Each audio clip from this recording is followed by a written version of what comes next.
Bien-aimés dans le Seigneur, je vous salue au nom de Jésus-Christ. Alors aujourd'hui, je veux parler de la stabilité et la réussite, la stabilité et la prospérité, le fait d'être affermi. Vous savez, tout le monde a besoin de la stabilité.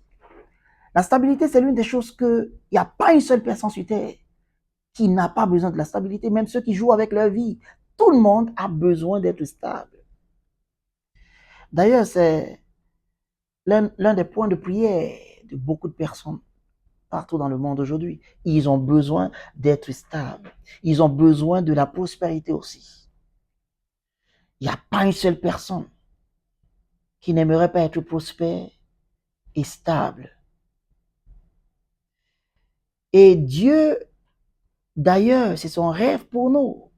Pour tout un être humain, Dieu a besoin de le voir prospérer. Dieu a besoin que tu réussisses. Il veut que tu sois stable afin que tu arrêtes les tracasseries. Il a besoin de cela. C'est d'ailleurs pour ça qu'il dit que je connais les pensées que je forme dans mon cœur.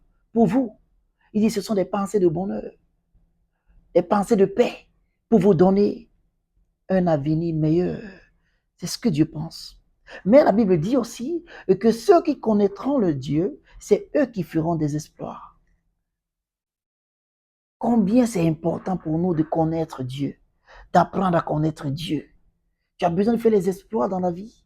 Tu as besoin d'exceller dans la vie. Tu as nécessairement besoin de connaître ton Dieu. Tu en as besoin. Si vous allez demander ceux qui sont dans la prospérité aujourd'hui, si vous allez demander ceux qui sont dans la réussite aujourd'hui, vous allez comprendre ils vont vous dire qu'ils ont toujours besoin de rester stables et prospères. Personne dans la vie ne veut diminuer de sa prospérité. Personne ne veut perdre ce qu'il a. Tout le monde veut avoir une stabilité. Oui, vous avez besoin d'être stable, je sais, dans vos finances, surtout dans vos finances. Vous avez besoin de la stabilité dans votre santé. Vous avez besoin de la stabilité dans votre académie, dans vos projets, dans votre famille, dans votre mariage. Dans tous les domaines de votre vie, vous avez besoin de la stabilité. Pour cet équilibre-là, vous avez besoin d'être prospère aussi. Alors, Dieu ne nous a pas laissés ignorants. Mais vous savez, c'est triste de voir que ceux qui devaient profiter, ceux qui devaient jouir de cela, ceux qu'on appelle aujourd'hui les enfants de Dieu, sont victimes à un moment donné du manque de jouissance, de la stabilité et la prospérité. Pourtant, cela constitue un droit d'aînesse. C'est un droit pour eux, pour les enfants de Dieu. Laissez-moi juste vous lire ici ce que Jéhoshaphat a dit à Juda et aux habitants de Jérusalem. Dans 2 Chroniques chapitre 20 verset 20, la Bible dit, le lendemain, ils se mirent en marche de grand matin pour le désert de Tekoa. À leur départ, Josaphat se présenta et dit, écoutez-moi, Juda et habitants de Jérusalem, confiez-vous en l'Éternel, votre Dieu, et vous serez affermis. Affermis ici, c'est stable. Vous serez stable, vous serez affermis. Il dit, confiez-vous en ces prophètes et vous réussirez. C'est si simple. D'ailleurs, les voies de Dieu ne sont pas compliquées. C'est nous plutôt qui nous compliquons la vie la plupart du temps. Dieu a tout expliqué, il a tout établi, il a tout mis sur table pour nous afin de pouvoir vivre une vie de succès, de réussite, une vie stable. Je l'ai dit tantôt que c'est triste de voir que ceux même qui devaient en profiter n'en profitent pas. Mais qu'à cela ne tienne, nous voyons ici que Josaphat dit que confiez-vous en l'Éternel. Et il y a quelqu'un qui dit, j'ai pas besoin d'aller à l'église, j'ai pas besoin de ceci, j'ai pas besoin de cela. Ah, Dieu est partout. Il y a même d'autres qui te disent ouvertement qu'il n'a pas besoin de Dieu. Mais la Bible dit ici que pour être stable, pour être affermi, il faut que tu te confies à Dieu. Ton Dieu, tu dois te confier en lui.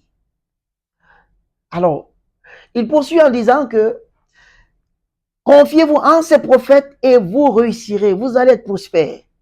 Le secret de la prospérité du peuple de Dieu est sous la main ou sous la parole du prophète, parce que le prophète dit la parole de l'esprit. Le prophète est là pour dire la parole de Dieu, révéler la parole de Dieu, révéler je veux dire, la pensée de Dieu. C'est ça le prophète. Le prophète est comme ce guide que Dieu a mis devant cette congrégation, ses enfants d'ailleurs. Ah, et tu diras que non, non, non, non, non, non, non, non, non. Moi, je parle à Dieu, il m'écoute. Bien sûr que oui. Tout le monde parle à Dieu. Dieu écoute tout le monde. Mais Dieu ne fonctionne pas comme ça. Dieu conduit ses enfants par quelqu'un. Il conduit ses enfants par des hommes. Des hommes, bien sûr, que lui-même a déjà oint, établi, rempli de puissance et de sagesse pour pouvoir diriger son peuple. Dieu n'est pas désordonné. Il est tellement ordonné. Et il a ses principes. Il a ses voies que nous devons observer. Je vous donne l'exemple d'Abimelech. Abimelech a pris la femme d'Abraham, Sarah. Parce qu'Abraham lui avait dit que Sarah était sa sœur. Et Sarah elle-même avait confirmé qu'elle était la sœur d'Abraham. Et Abimelech a pris Sarah comme sa femme. Dieu merci qu'il n'avait pas encore touché la femme, que le Seigneur lui parvient et lui dit que Abimelech restitue à Abraham sa femme. Restitue Sarah à Abraham parce qu'elle est la femme d'Abraham. Sinon, toi et toute ta maison, vous allez périr. Abimelech était étonné. Il dit que, mais Seigneur, je ne savais pas. Abraham a plutôt dit que c'était sa sœur. En réalité, Abimelech n'avait pas de mauvaises pensées. Vous voyez? Mais Dieu a poursuivi en disant à Abimelech que, Abimelech, je vais te dire quelque chose. Il faut que tu remettes la femme d'Abraham à Abraham. Et va demander à Abraham de prier pour toi. Pour qu'il n'y ait pas de désastre dans ta maison et dans ta propre vie. Mais Abimelech ici parlait déjà à Dieu. Pourquoi Dieu n'a-t-il pas juste dit à Abimelech, prie pour que je puisse t'exaucer, prie pour que je puisse enlever ce malheur qui est en voie d'arriver? Pourquoi il n'a pas dit, restitue la femme d'Abraham et prie-moi directement pour que je puisse empêcher que le désastre arrive? Non, il a dit, demande à Abraham qu'il prie pour toi parce qu'il est prophète. Tu as vu que ce n'est pas suffisant de parler avec Dieu? Tu parles avec Dieu, oui, bien sûr. Dieu a parlé à Myriam. Il a parlé à Aaron. Mais Dieu leur a dit que, écoute, s'il y a un prophète dans le monde, je parlerai à ce prophète en songe. Mais vous voyez, Moïse, lui, il se tient dans ma face. Je parle face à face à Moïse. Il y a une différence. On dira que nous sommes tous de même devant Dieu. Mais à un moment donné, il faut comprendre comment Dieu fonctionne. Jésus-Christ lui-même qui était le monarque de l'univers, la Bible dit que comme était sa coutume, il entra à la synagogue. Il était connu comme une personne qui allait toujours à l'église. Il pourrait venir et dire que je n'ai pas besoin d'aller à l'église. Il pouvait venir et dire que je n'ai pas besoin d'aller au ministère de Jean-Baptiste. Il est moins grand que moi, il est petit. Jean-Baptiste doit venir me suivre. Il pouvait dire ça, mais il est allé. L'humilité, c'est la gloire. Parce que quand tu dis, je n'ai pas besoin d'un prophète, je n'ai pas besoin de Dieu, blablabla, je reste à la maison, tu ne sais pas ce qui se passe, mon frère. Tu ne sais pas ce qui se passe, tu es en erreur. Tu es en erreur. Pour toi, tu ne vois pas parce que tu es en erreur. Tu es en erreur. Regarde Job. Regarde Job. Regarde juste Job. Job était malade. Job était dans une situation très, très compliquée depuis longtemps. Il a tout perdu. Et il y a ses amis rois qui sont venus vers lui, des sages d'ailleurs. Et ces gars ont parlé, ils ont dit certaines choses qui n'étaient pas agréables aux oreilles et aux yeux de Dieu. Alors Dieu a appelé l'un d'eux et a dit, toi et tes deux amis, parce que Dieu était déjà fâché contre eux, ils devraient écoper. Dieu leur a dit, demandez à Job de prier pour vous. Demandez à Job de prier pour vous. Parce que lui, j'écouterai. Il dit, j'écouterai Job, je ne vous écouterai pas en prière. Mais ces gens, ils ont communiqué avec Dieu.